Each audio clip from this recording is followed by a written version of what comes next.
Tensions between Rwanda and the Democratic Republic of Congo are resurfacing and intensifying. The DRC accuses Rwanda of backing the resurgent M23 rebel group active in its volatile east. Rwanda denies this claim. In the meantime, fighting in the eastern DRC has displaced more than 72,000 people. Could these tensions destabilize the region? We'll take an in-depth look at this simmering feud. Straight Talk Africa starts right now.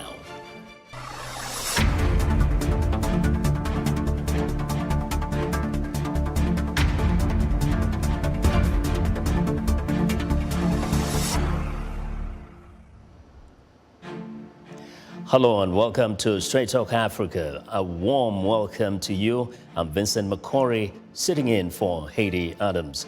Now this week we'll look at the escalating tensions between two Central African neighbors, the Democratic Republic of Congo and Rwanda.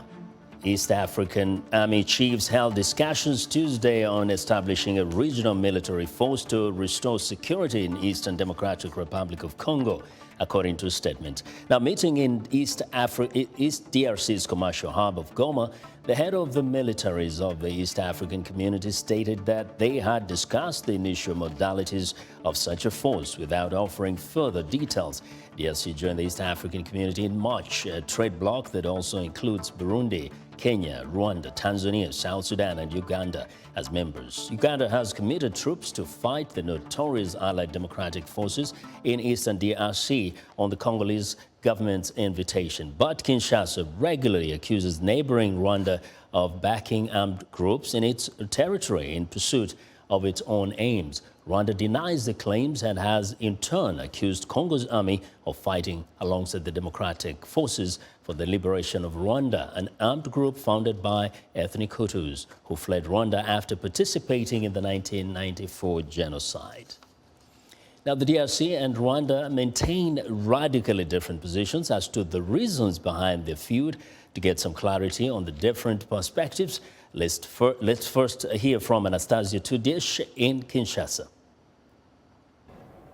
It's clear there is no doubt Rwanda has supported the M23 rebels to come and attack the DRC.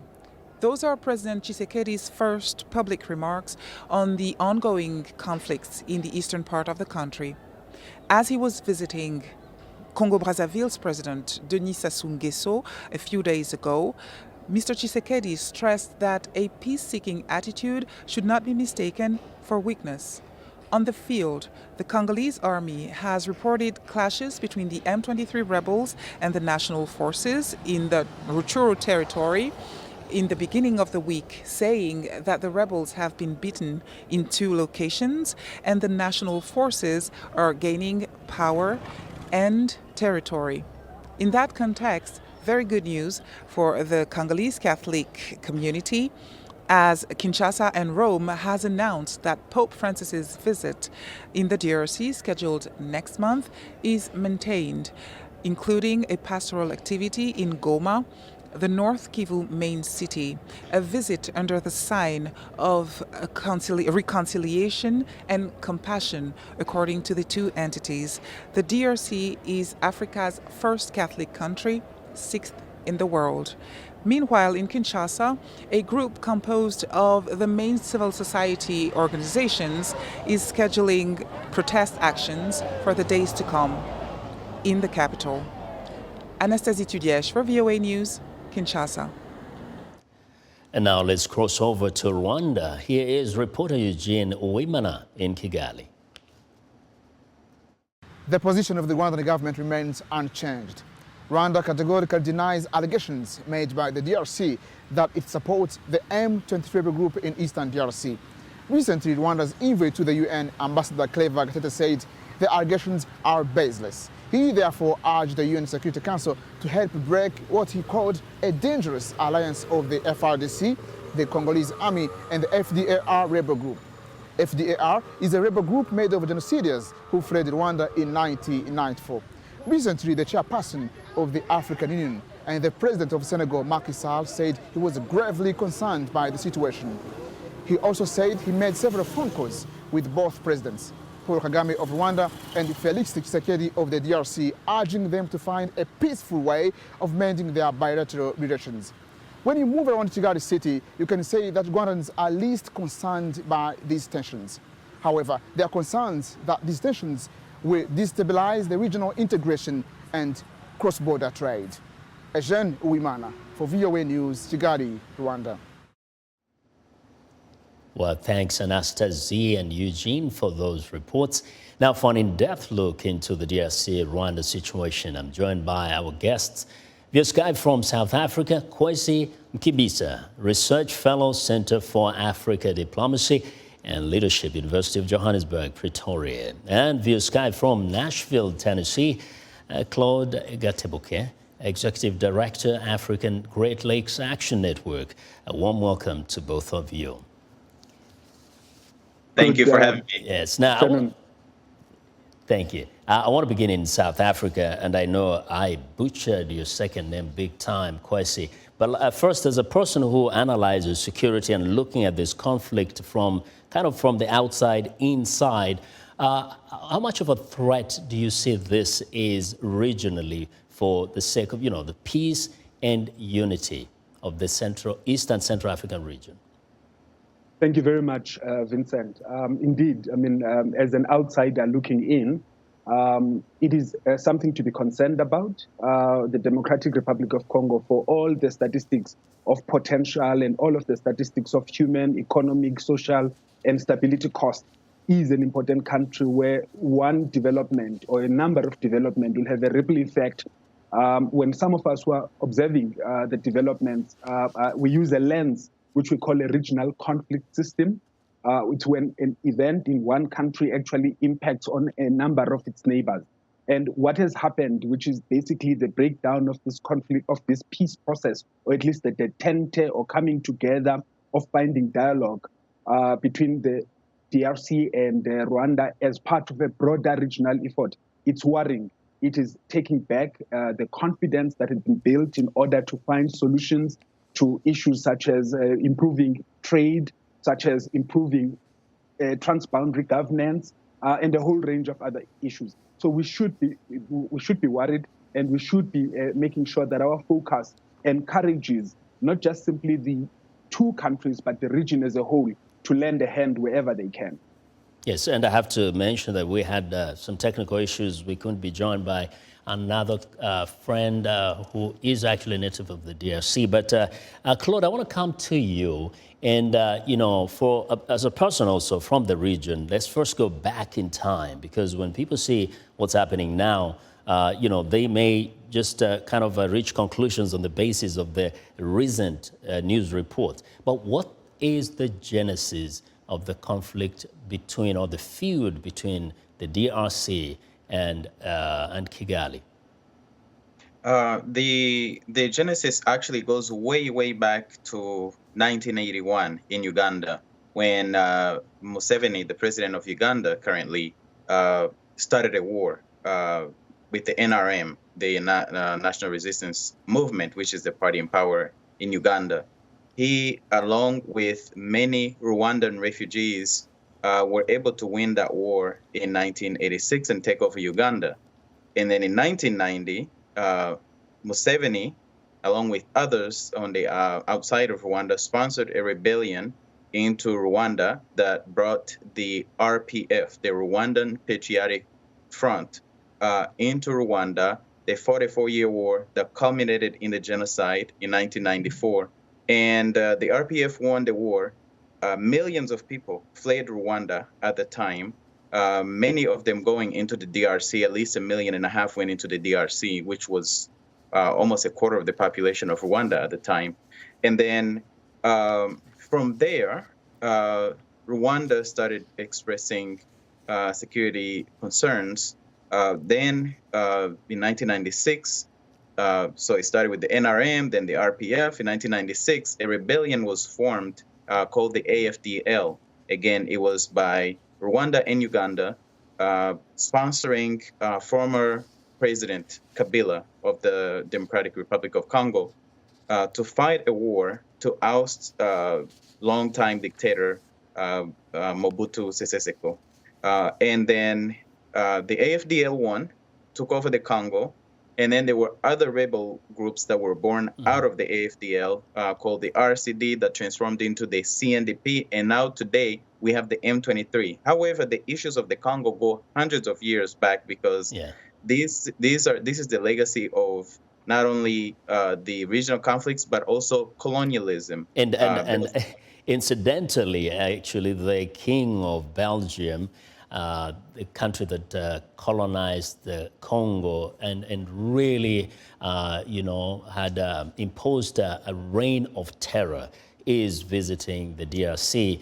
We may touch on that, but I want to stay a little bit with you, Claude. So it's very clear from what you have stated that Rwanda, the DRC, and Uganda have actually been friends over time, trying to find peace, trying to even achieve democracy. So we look at the reality. The fact is that this was never always relationships of animosity. But what would you say has made it difficult for these countries to eventually become really more, coexist more peacefully than would be desired by the people of the region? The peaceful coexistence actually was there prior to 1996 when both Rwanda and Uganda invaded the Congo.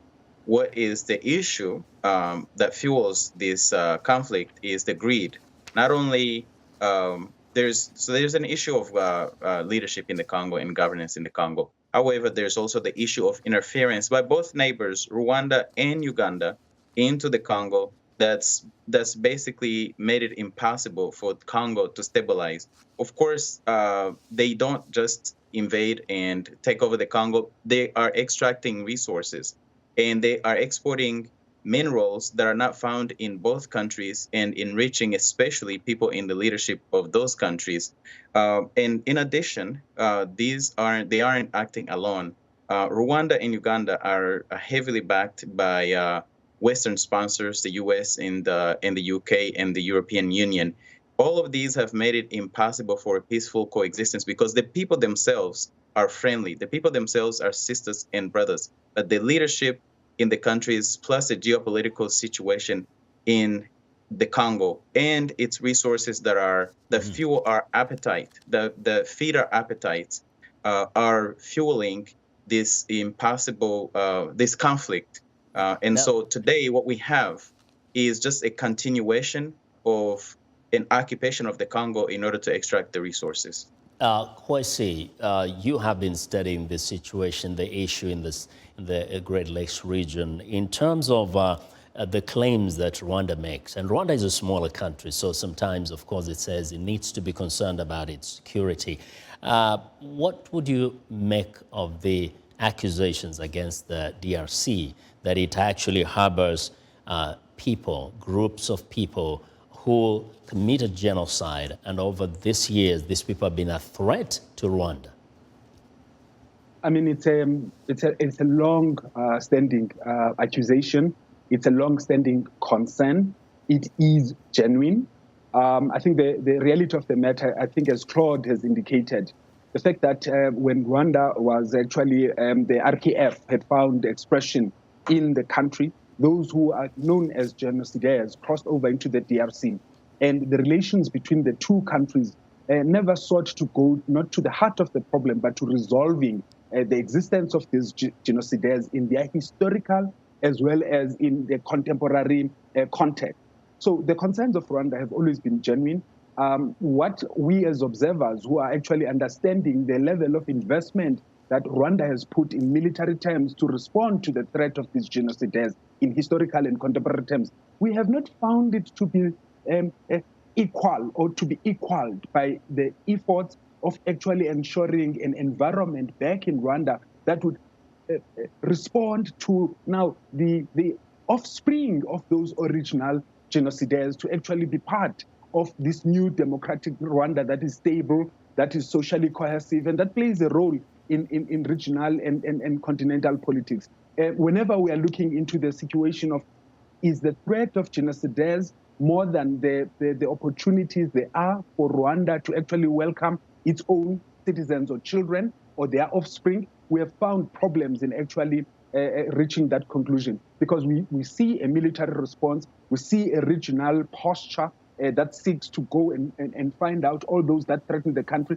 But we don't see, on the other hand, an equal measure of investment on actually saying that where are these other Rwandese that had actually run away and had committed genocide? Because Rwanda has had a very credible process of transitional justice for those that had been identified as genocidaires. But it only exercised and executed that transitional justice program to the Rwandese that were found in the country, but not those that were found outside.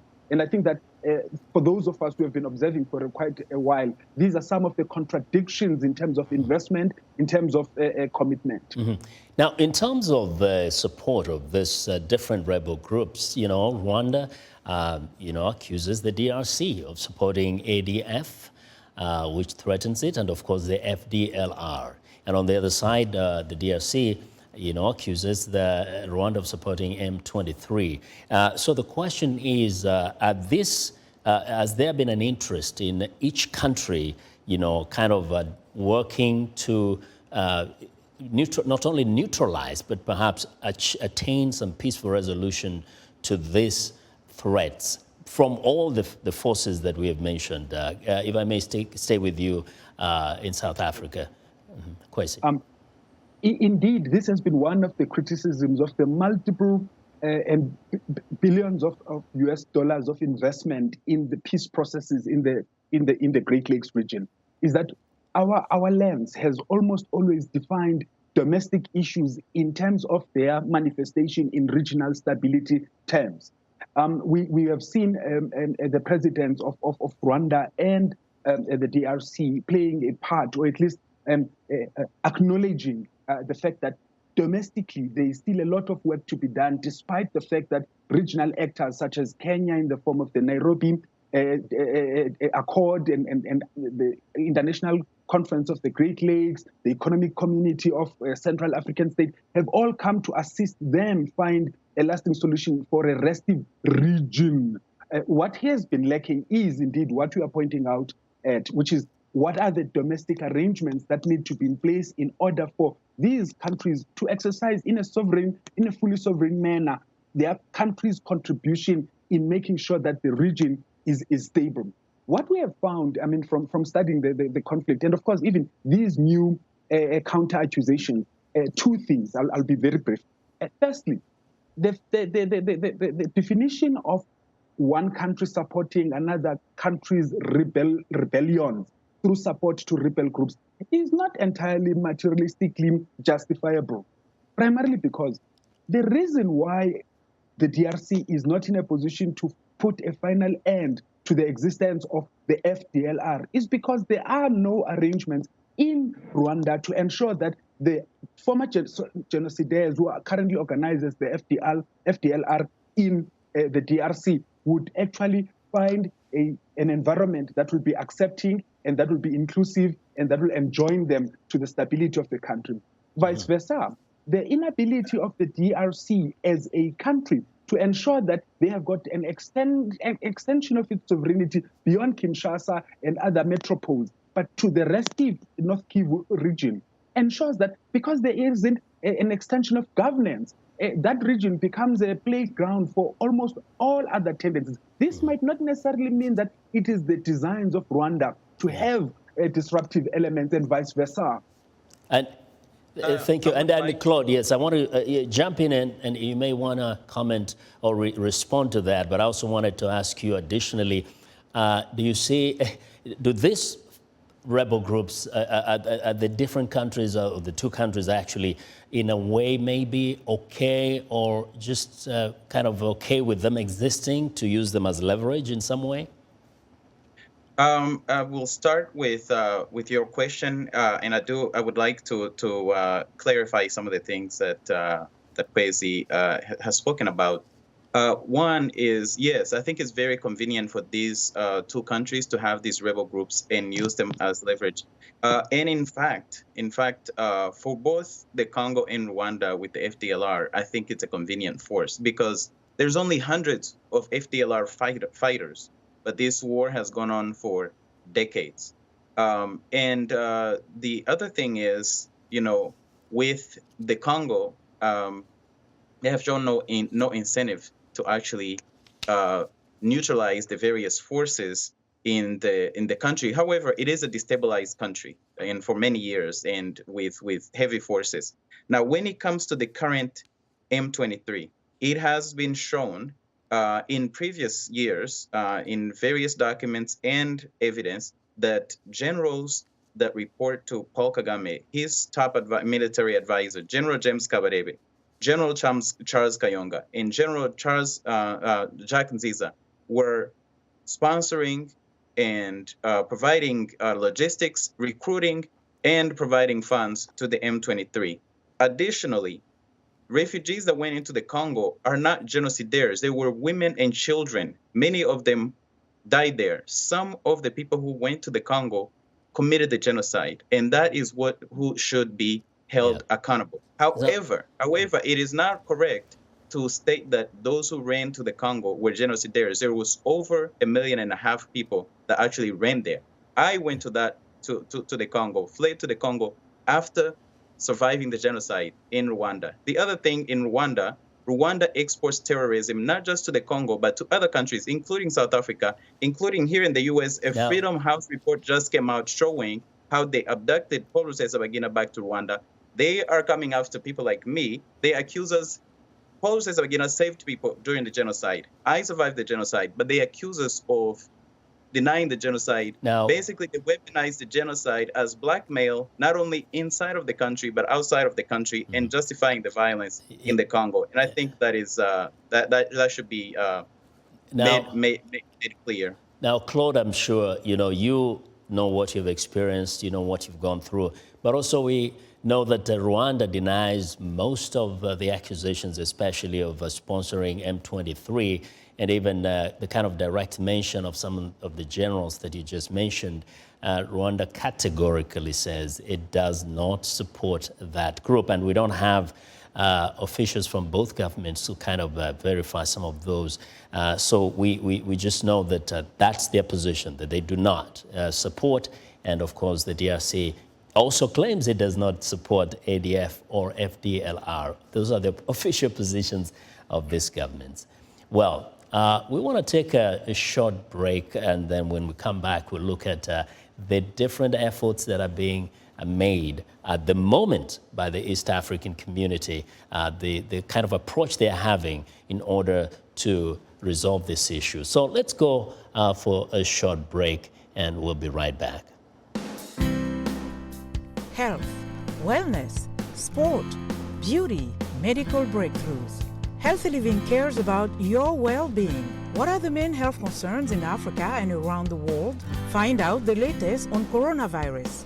Connect with our experts and ask them questions. How long does the virus stay? Join me, Linor Moudou, in Washington, every week on Healthy Living, right here on VOA.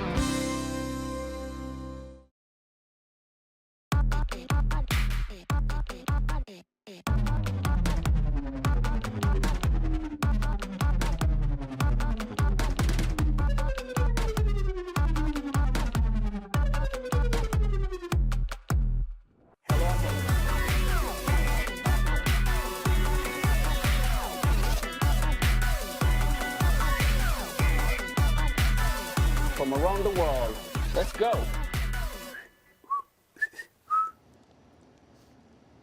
Well, today we are talking about the recent tensions between the Democratic Republic of Congo and Rwanda. Our guests are Kwesi Mkibisa, Research Fellow, Center for Africa Diplomacy and Leadership, University of Johannesburg, Pretoria. And Claude Gatebuke is Executive Director, African Great Lakes Action Network. Welcome back.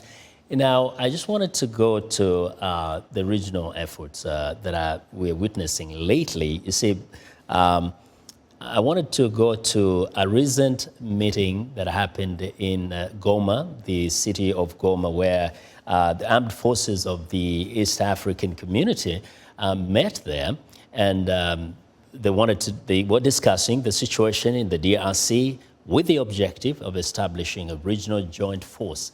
And here is what Celestine Bala, head of the Congolese Armed Forces, had to say. All local armed groups active in the Democratic Republic of Congo should participate unconditionally in the political process to integrate a program of disarmament, demobilization, community rehabilitation, and stabilization. Failing this, they will be consequently pursued by the sub-regional force. Well, that was Celestine Bala, head of the Congolese Armed Forces. Also attending the security meeting in Goma was General Robert Kibochi, head of the Kenyan Armed Forces. We, as the defense chiefs, have been mandated to implement the EAC heads of states' decisions for the establishment of a regional force to help contain and, where necessary, fight the negative forces. This mandate requires of us to fully understand the underlying issues to the conflict towards the development of necessary response mechanisms. Well, gentlemen, we want to talk a little bit about those utterances by those military men there. This is significant. The reason why I wanted us to listen to this is because this is a new dispensation in the region. The DRC and Rwanda are actually the newest members of the East African community. And now we're seeing the militaries of the region coming together to figure out how best to neutralize the threat that face both countries, Rwanda and the DRC. So let me start with you, Kwesi. What do you make of that new kind of chapter that the DRC and Rwanda find themselves in as members of the East African community? Well, I mean, you're quite right, Vincent. It is a new chapter. But the development of there being a direct military confrontation approach is not entirely new when it comes to the DRC. We'll all recall that almost a decade ago, under the aegis of the United Nations, the Southern African Development Community nations of South Africa, Malawi, and Tanzania formed part of a rapid reaction force, which is popularly known as the International Force Brigade. This meant that through under the framework of international cooperation found in expression of the United Nations deploying there would now be a capability to actually do away with the negative forces. But not only under the United Nations and the regional bodies such as SADC, which only the DRC is a member of, but also the cooperation, or rather a bilateral framework, which is the cooperation between the Congolese army and the UPDF, which is the armed forces of Uganda, in Operation Shuja, which is looking at actually giving expression to a military response to the ADF. So it is quite interesting that the East African community at this point in time sees value, because they wouldn't have taken that decision if they didn't see value. What do they see value in? They see value in actually contributing to the approach of the DRC government, which is threefold. You will all recall that the DRC government, in response to the restive nature of the Eastern DRC, North Kivu specifically, has almost said that it wants to negotiate. It wants to ensure that if those negotiations lead to progress, there will be some disarmament and demobilization. And as we had in your clip, in the introductory clip, community rehabilitation. But lastly, it does not necessarily repudiate the right of the state to actually deal with these negative forces with a military response. Now, it appears as if there is almost not a sanction only, but an endorsement, a commitment to support, because I think the East African community, with a more economic integration orientation, understands the economic benefit of the participation of the DRC and the strategic nature of the Eastern DRC in the economic output and opportunity of the DRC. Mm-hmm. So this is not entirely new, but we need to say that there has to be caution. Studies that have been done on these sorts of responses have shown that without a concomitant socio-economic and developmental response, we will never finish the problems of the Eastern DRC and such like situations only with a military response. Yes. Now, Claude, of course, military response is not a new thing, but I think what is really new is that now the Rwanda and DRC find themselves as members of the East African bloc, which means now they become brothers. They can sit around the table. Do you see the hope now in the peace and lasting peace in the Eastern Congo, and also the relationship between the DRC and Rwanda in their membership? Because they have a place now where they can sit around the table with their counterparts and talk about the situation there, both militarily now and, of course, at a political and diplomatic level. The hope lies further beyond just the East African community. And I'll echo the words of Dr. Mukwege, Nobel Peace Prize winner from the Congo, who has been treating women affected by major atrocities in the Congo. He says that there cannot be lasting peace unless there is justice, and I 100% agree. There has to be justice in order for it there to actually be lasting peace. And a starting point would be for the perpetrators who have committed crimes in the Congo, especially the major ones, to be held accountable. The starting point would be the UN mapping report that was released in 2010 that documents the most serious incidents, only the most serious incidents, and they documented more than 600 incidents.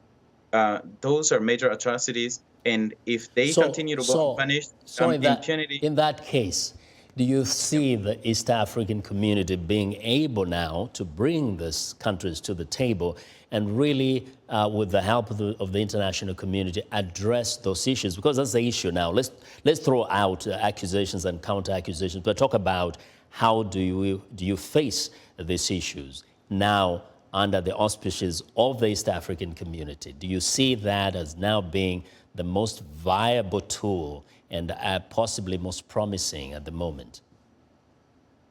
It would only be the most viable tool if they set up a tribunal to actually try those crimes. Of course, because many of the leaders in those meetings, especially maybe not the military leaders, some of them for sure, but the political leaders in Rwanda, in Congo, in Uganda would be affected. I think it may be hamstrung to actually set up such a tribunal. But I do think if they set up a tribunal, a criminal tribunal, to go after those who committed those crimes in the Congo, the East African community would offer the greatest hope to lasting peace in the Eastern DRC.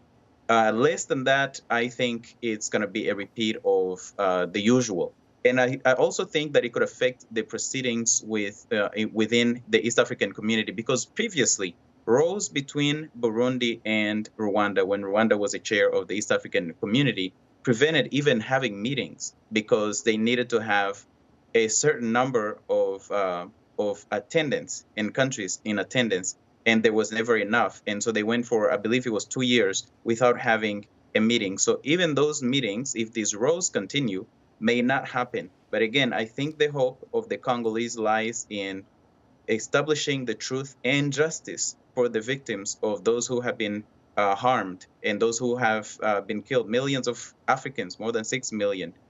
If there is justice, I see a hope for the Congolese and for the region. And it could thrive because Congo matters. The resources of the Congo could feed the whole continent. So just imagine if just even a portion of that was benefiting the East African community, it would be amazing. Yes. But I think it starts with justice. Now, Kwesi, the continent, there's been all these efforts to unify the entire continent, but starting with regional blocks. We have SADC, we have ECOWAS, we have the East African community, and many have actually seen the East African community, especially in the past, as being, perhaps the best model of both economic integration and hopefully a political integration.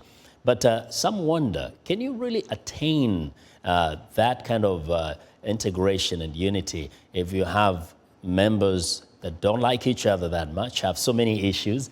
Who will listen to who? Does the East African community have the structures that can really hold itself accountable, that can help to resolve serious issues like what exists between the DRC and Rwanda, and sometimes even Uganda and other countries?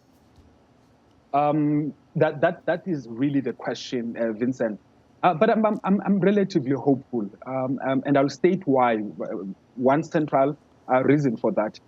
Much of the progress that we've seen on the continent when it comes to how to integrate our developmental and peace and security agendas under one regional economic community or a regional bloc were actually copied from the East African community. When we're looking at expanding the layers of accountability of our countries towards a continental vision, we copied that from the East African community. They were the very first entities that actually had a parliamentary representative chamber or structure that would actually see more Africans beyond the leadership playing a role. And lastly, another reason why I'm quite hopeful is that we tend to think that things only happen when heads of state talk to each other and meet.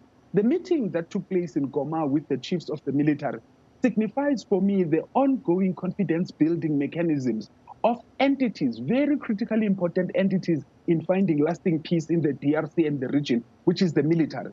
If there is a layer of consistent confidence-building, cooperation, communication, and meeting, this is the base. These are the very same people who actually give their heads of state and by extension their governments and countries the green light on capabilities to harm each other, on capabilities to make compromises, on capabilities to actually ensure the sovereignty of the country. So these are some of the structures that have almost always been there, these of confidence building in the peace and security structure. If the East African community would learn from the mistakes of other regional entities, and here I would mention SADC, I would mention the International Conference of the Great Lakes, I would also include the Economic Community of East African States, where they thought that defining their contribution in regional terms would give lasting solutions. What the East African community would have to do differently will be to make sure that they continue to put emphasis on the normative frameworks of governance, and as Claude has indicated, justice, of humanitarian relief, psychosocial assistance, and a whole range of them that they actually have concepts around in order to make sure that they help individual member countries, so that we would actually be seeing the EAC as convening sensible, sober, and indeed socially progressive governments who have actually done these sort of things that they would like to see in the region, in their own countries first. Now, Getabuka, we saw the current chairman of the African Union, Macky Sall, the president of Senegal, call on these two countries to kind of sit and talk. And he also asked the president of Angola, João Lourenço, to mediate between the two. So first, this kind of takes these East African countries and takes them almost to the south to have some kind of other forms of negotiations there. One would have expected them to be asked to go to Arusha to talk to Tanzania or Kenya. So the question is, we do have this dual, I don't know if we call it, it's a dual efforts of unifying the continent. There's the African Union, and then there's the regional bloc. So in this case, with the kind of priorities you have in mind, what role does the African Union play in this regional, feuds between countries that belong to a regional bloc? The African Union, I think, the challenge is similar. So I like how Kwesi talked about the various regional integrations. I believe the way, from my view, Southern Africa, the SADC has done really well, and ECOWAS has done really well.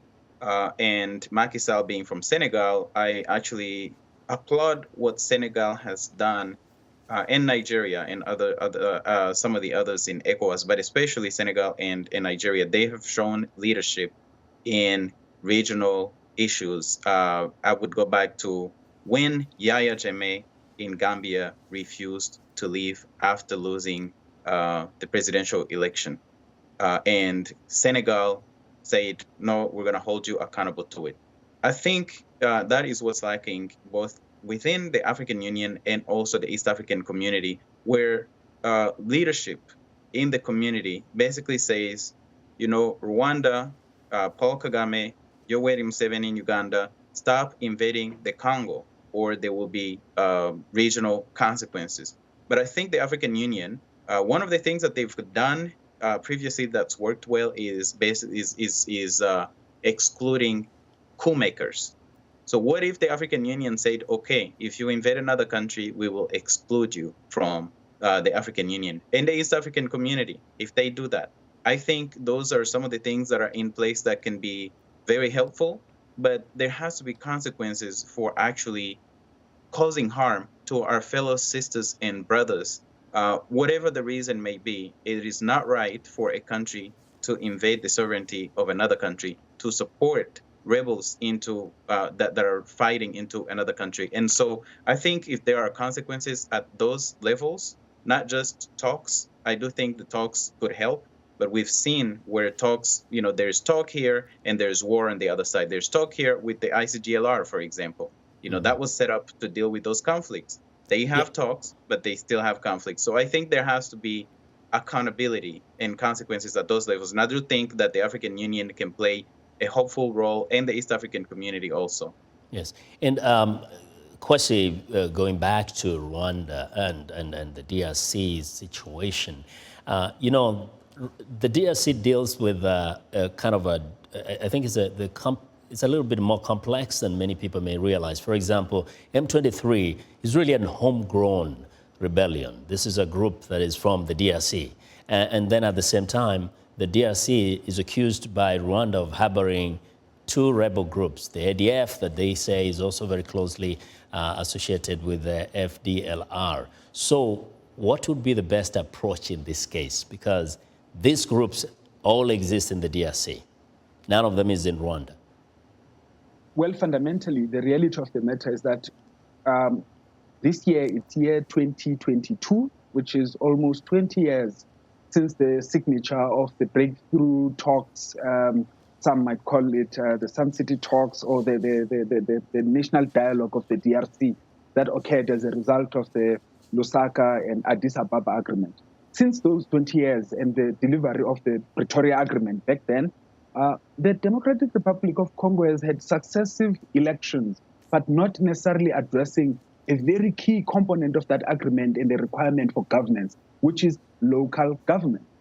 Almost all of the grand or national, regional, and continental attention to issues of regional stability, continental stability, or contributions of the DRC to economic integration efforts will not find expression and sustainably so if the DRC itself, as part of its development of governance mechanisms and structures, doesn't go and seeks to have representation at the lowest level, where you expand the governance cake, where you expand government sovereignty, not upwards, but actually to in depth in terms of the population.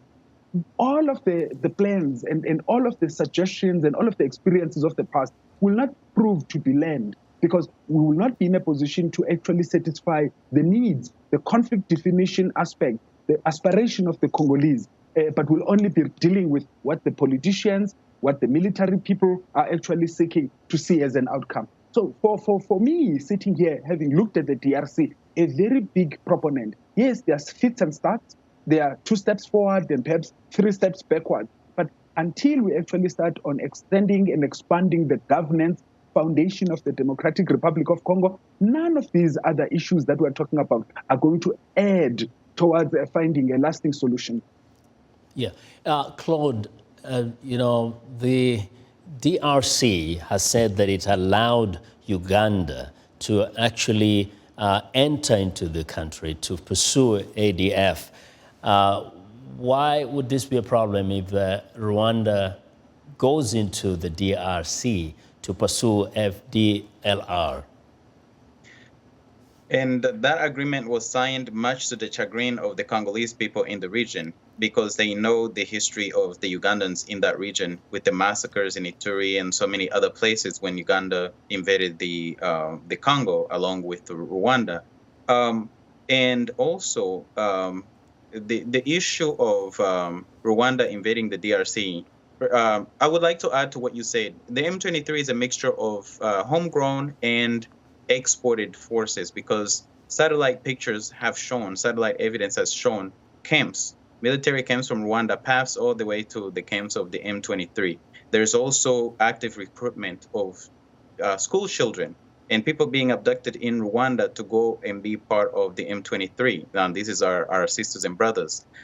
So the issue with why is it a problem for Rwanda to invade the Congo to go after the FDLR is, first of all, if the FDLR is not inside of Rwanda, why is it a problem? Why does Rwanda need to be in the Congo and be present in the Congo? Rwanda has not had a war since the 90s. Well, this is the argument. Rwanda will make the Rwanda will make the argument that the FDLR is organizing and is a potential threat. And President Paul Kagame says Rwanda is a small country. It has to worry about its security, and if the FDLR continues to organize and grow stronger, it could potentially become a major threat. You would have wars all over the continent if you followed that logic, and more than those 6 million innocent people that's been killed in the Congo, it will be maybe triple or even more the amount. If every country said, whatever country decided and said, you have 300 or 600 fighters in your country that are against me, so I'm going to come after you, and I'm going to come and invade your country. The Rwanda doesn't just accuse Congo of harboring the FDLR. It accuses multiple countries. So should Rwanda now invade Zambia, for example, and Mozambique, and a bunch of other Southern African countries because it says that they have FDLR members in those countries? I don't think so. Any kind of, there's no justification for a country leaving their own borders. Rwanda can protect their own borders. That's great. Just protect your borders, leave the Congolese alone. Every time, and by the way, the agreements between Uganda and Congo has also happened before with Rwandan forces in Umoja Wetu 1 and Umoja Wetu 2 in Congo between Kabila and Kagame. They signed the agreement, allowed Rwandan troops to go into the Congo, and they went and committed massacres against Congolese people. The Congolese people protested. There is a reason why you have protests all over the world, not just in Congo, but in Europe, in America, and so many other parts of the world where Congolese are protesting against Rwanda's occupation of the Congo. Is because it is harmful to the people, and it's not a solution. No country should be allowed to go beyond their own borders to go and fight a group outside of their own borders. And by the way, go over there and commit massacres, not even fight that group. Now, they've done this for 26 years and no result. They cannot continue doing that. So now the East African community wants to change the dynamics here. But Kwesi, one of the things that is so heart-wrenching, that really makes anybody's heart bleed, is the suffering of the people, especially in the Eastern Congo, Eastern DRC. We've seen thousands, hundreds of thousands displaced over the years. Women have been raped, children have been left orphans, and women, of course, widows.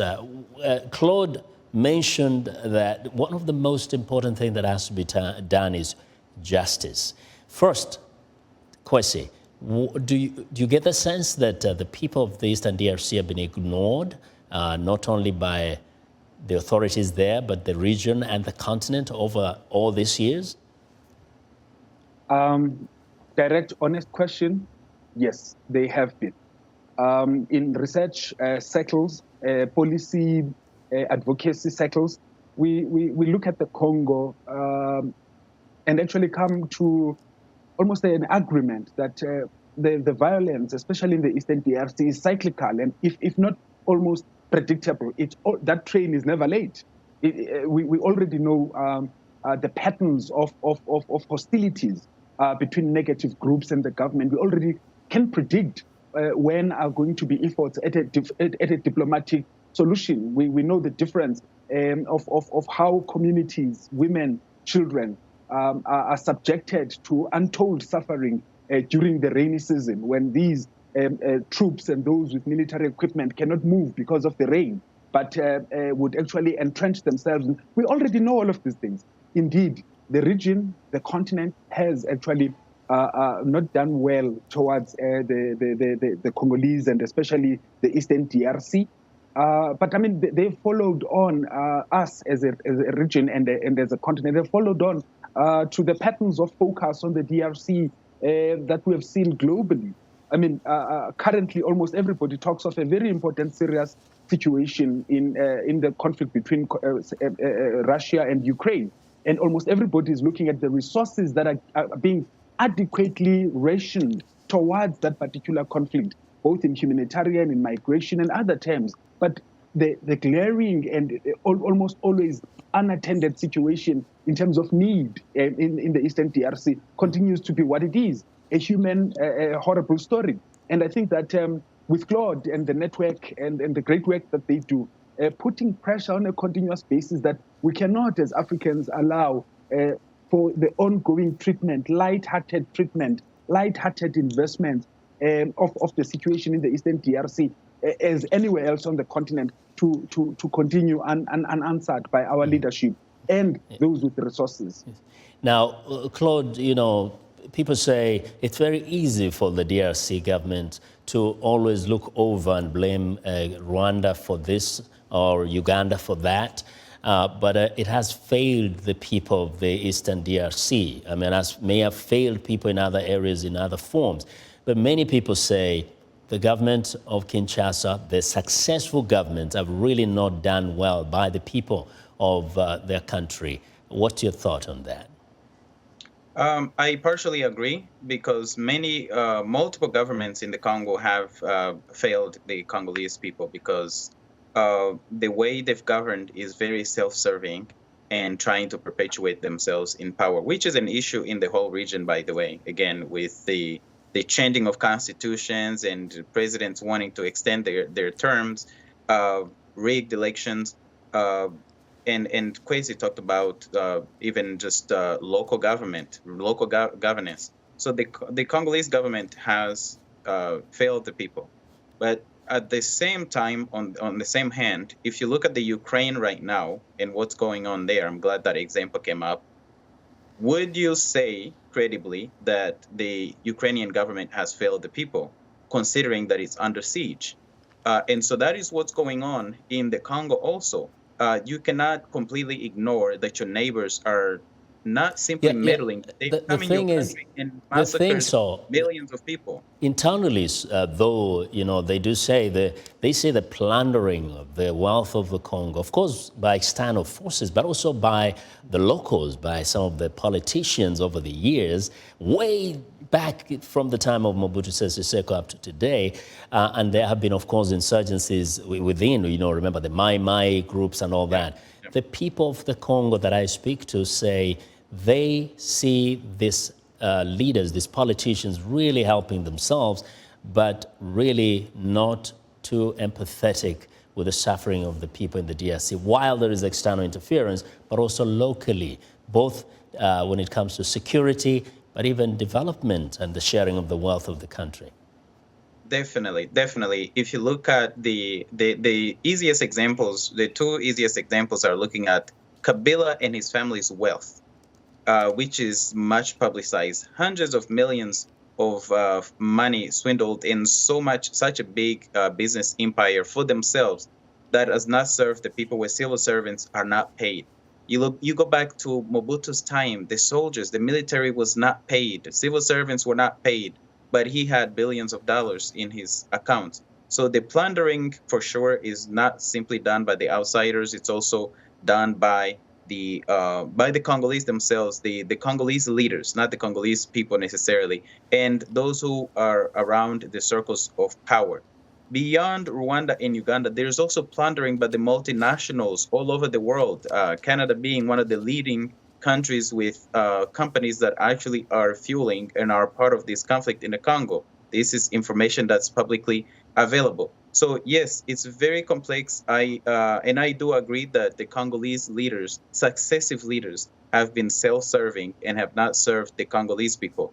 And again, I think the Congolese leaders, the fit Congolese leaders, right now, the person that's actually showing the most leadership in Congo is not a politician. It's Dr. Mukwege, who continues to push the world and pressure the world to pursue the crimes documented in the UN mapping report. Once that happens, I can see a lasting peace in the Congo. Yeah. And I hope that the East African community will listen to him, that the African Union will listen to him, Last month, when he was in Washington, D.C., he met with so many of the leading figures in the U.S., including the First Lady who showed up at his event.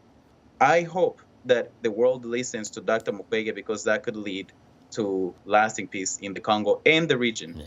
He's an amazing gentleman. Kwesi, as we get closer to the end of our show, what is it that the East African community and the African Union could do to actually make the situation, the resolution of the conflict between Rwanda and DRC, and by extension Uganda, be a model for the continent on how best to resolve conflicts and also to bring peace and even prosperity to a region?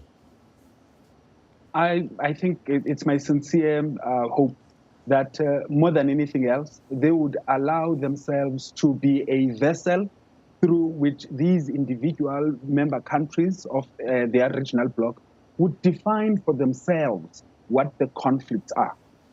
That is the starting point.